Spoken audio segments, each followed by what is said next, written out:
Hello everyone, আজকে রয়েছে কলেজে একটা পোস্টার কম্পিটিশন যেটা ফিলোসফি ডিপার্টমেন্টের তরফ থেকে হচ্ছে।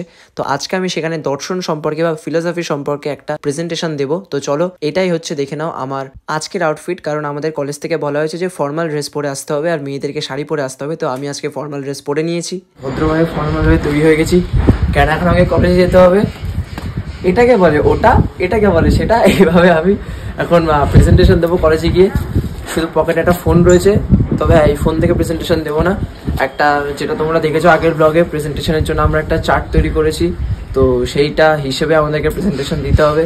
তো কেমন লাগছে এই আউটফিটটা অবশ্যই কমেন্ট আমাকে জানিও, ঠিক আছে? তারপরে আমি চলে যাই আমার ড্রিম কার নিয়ে কলেজে। আর রাস্তা দিয়ে যেতে যেতেই আমি পুরো বিষয়টাকে, মানে যতটা আমি প্রেজেন্টেশন দেবো সেটা আমি মুখে মুখে বলছিলাম আর প্র্যাকটিস করছিলাম যে কীভাবে গিয়ে আমাকে বলতে হবে। কারণ গত এক সপ্তাহ ধরে আমি, প্রমিতা, জয়িতা যে পরিমাণে এই পোস্টারটার পিছনে খেটেছি, যে পরিমাণ পরিশ্রম করছি, সেটা যাতে আজকে আমরা সফলতা পাই সেটাই আমাদেরকে দেখতে হবে। আর এখন আমি চলে এসেছি সেমিনার রুমে, যেখানে আমাদের কম্পিটিশনটা হবে। সো প্রথমেই আমাদেরকে বলতে হবে, কারণ আমরা হলাম টিমে, তো ওই জন্যই এখন প্রিপারেশন নিয়ে নিচ্ছি আর ভিডিও করে নিচ্ছি আমি। আর এখন ম্যাম কিছু বক্তৃতা দিচ্ছেন, তারপরে আমরা পোস্টার কম্পিটিশনটা শুরু হবে আমাদের।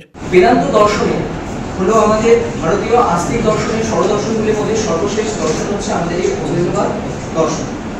তো এই অদ্বৈতবাদ দর্শন আমরা যে কথাটা বলছি, অদ্বৈত বেদান্ত, এই অদ্বৈত বেদান্ত হচ্ছে বেদান্ত দর্শনের 6টি টোটাল ভাগ। জানতে হবে যে এই অদ্বৈতবাদের মূল বক্তব্যটা কি। মূল বক্তব্য তিনি এটাই বলতে চেয়েছে, আচার্য শঙ্কর, যে ব্রহ্ম হলো একমাত্র সত্য, আর জগৎ বা আরো বাকি যা কিছু রয়েছে ব্রহ্ম ছাড়া সবকিছুই মিথ্যা। তো এবার আমরা এই যে আচার্য শঙ্কর রয়েছেন, অদ্বৈতবাদী আচার্য শঙ্কর, তার জীবনী সম্পর্কে কিছু কথা জেনে নেব।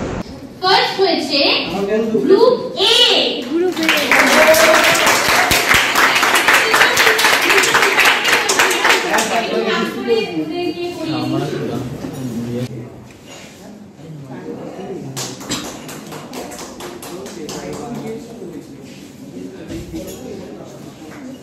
সো গাইজ, ফাইনালি আমাদের কম্পিটিশনটা শেষ হয়ে গেছে এবং তোমরা দেখতেই পেলে যে আমরা ফার্স্ট হয়েছি, আমাদের গ্রুপটা ফার্স্ট হয়েছে। তো এতদিন ধরে আমরা তিনজন মিলে যে পরিশ্রম করেছি পোস্টার কম্পিটিশনের পিছনে, সেটা আজকে সত্যি তার ফলটা খুবই ভালো হলো। তো আজকে আমরা খুবই খুশি। তো আজকে তোমরা কিছু ছবি দেখে নাও সেই দিনের। তো এই ছিল আমাদের পোস্টার কম্পিটিশন ফুলফিলমেন্ট। আর সত্যি খুব ভালো লাগলো আজকের এই পোস্টার কম্পিটিশনটা হলো এবং সত্যি খুব সুন্দর অভিজ্ঞতা হলো। তো দেখা হচ্ছে আবার নেক্সট ভিডিওতে। টাটা।